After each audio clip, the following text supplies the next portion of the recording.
प्रतिक्रिया दिली त्याच्याबद्दल. राष्ट्रवादी शरद पवार पक्षाचे नेते जितेंद्र आव्हाड आपल्यासोबत आहेत. जितेंद्र आव्हाडजी, आपल्यापर्यंत बातमी पोहोचली आहे का? आपल्या मवियामधले एक महत्त्वाचे नेते, एका पक्षाचे प्रमुख मुख्यमंत्री फडणवीसांसोबत प्रवास करतायत.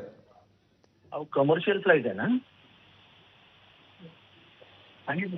हॅलो, हां, बोला बोला.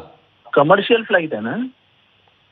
पण या प्रवासाकडे आपण एक योगायोग म्हणूनच पाहायचं, जसं सुषमाताई म्हणतात. अहो, मी तुम्हाला विचारलेल्या प्रश्नाचं उत्तर द्या. कमर्शियल फ्लाइट आहे ना? हा तपशील आपल्याकडे अद्याप यायचा आहे. पण मला सांगा, ह्या दोघांनी एकत्र आत्ताच्या ज्या बॅकग्राऊंडला सगळ्या घडामोडी करतायत त्याच्यामध्ये यांनी एकत्र प्रवास करणं, याकडे तुम्हाला काही नवल नाही वाटत?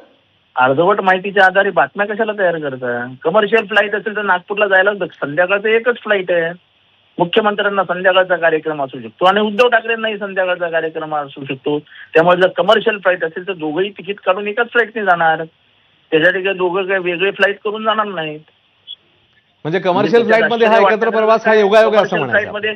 कमर्शियल फ्लाइट मध्ये सगळेच उडतात. बर, तिथे 200-300 पॅसेंजर्स असतील बरोबर, तर दोघं काय डिस्को डान्स करणार की काय फ्लाइट मध्ये? पण सध्या घडून गेलेल्या घडामोडींच्या पार्श्वभूमीवर ही बातमी आली म्हणून आपल्याला विचारतो. ही बातमी आहे का?